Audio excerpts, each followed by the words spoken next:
Hello， 大家好，今天的影片主题是9月份传奇 PVP 分布，让我们开始吧。先来看一下这个月的新角色白萝卜熊大在传奇 PVP 的使用量。那这个月总共分成4个礼拜，从9月6号到9月27号。那第一个礼拜它就有到第9名的使用量，那数量大概是65只，算还可以。那大概13、20、27号这几次的结算，那它的数量是呈现递增的。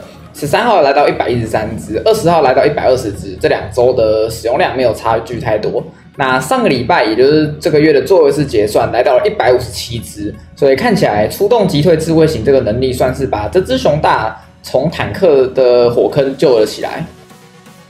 再来看一下第一个礼拜的分布情况，那整体上跟上个月的月底使用量是差不多的。帕瓦的使用量依然高居不下，那是紧追在摇滚之后，差距只有不到20只。萤石的使用量也因为帕瓦出现真矿的关系，所以也是有回升到148只，几乎快高达75%的使用率。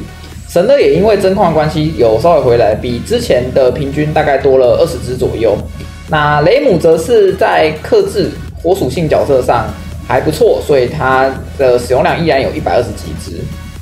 鲁迪乌斯就比较惨了一些，现在火属强势，加上鲁迪的攻击性能其实前摇本身就有一点点长，所以会容易被三声熊大的出动击退给控制到，导致断招，所以鲁迪乌斯的使用量直接被砍半，从之前的120、130几只到现在只剩下68只。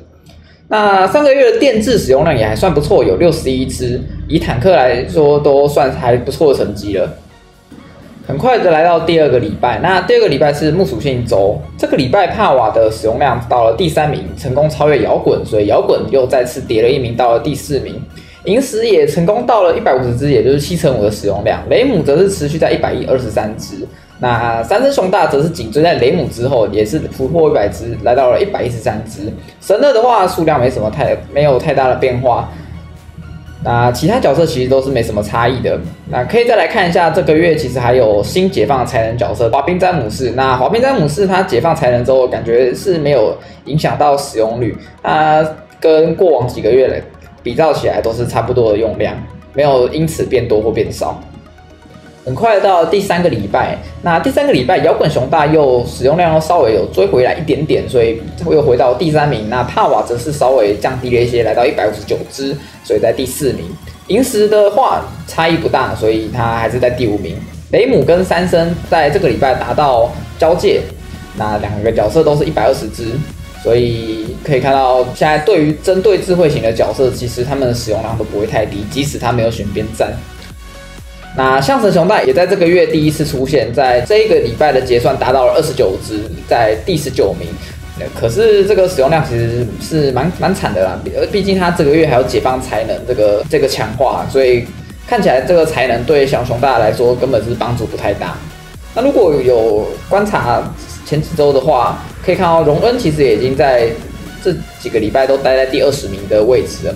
所以感觉应该有些玩家是把荣恩搭配熊大一起来使用的。那很快就来到这个月的最后一周，9月27号的结算。那这一周的结算，三声熊大来到了157只，也就是到了第4名，把摇滚、萤石跟雷姆全部往后挤了1名。那摇滚也是来到了有记录以来最低的使用量155只。那萤石跟雷姆虽然也是往后1名，可是他们2个的使用量其实没有变化太大，这倒是不用太紧张。电制在这个礼拜的使用量倒是有提高了，大概10只到20只左右，来到第9名84只，算是还蛮不错的成绩。那鲁迪也是在持续往下跌，也是这个礼拜只剩下54只，来到第12名的成绩。6月份的4院甚至现在只剩下31只，可以看到这个智慧型是因为熊大的出现，所以重创了不少。那还有2月份的马路希尔已经不在排行榜内了，这个也是令人遗憾的一些事情。你对于这个月的传奇分布有什么样的看法呢？在下方留言告诉我吧。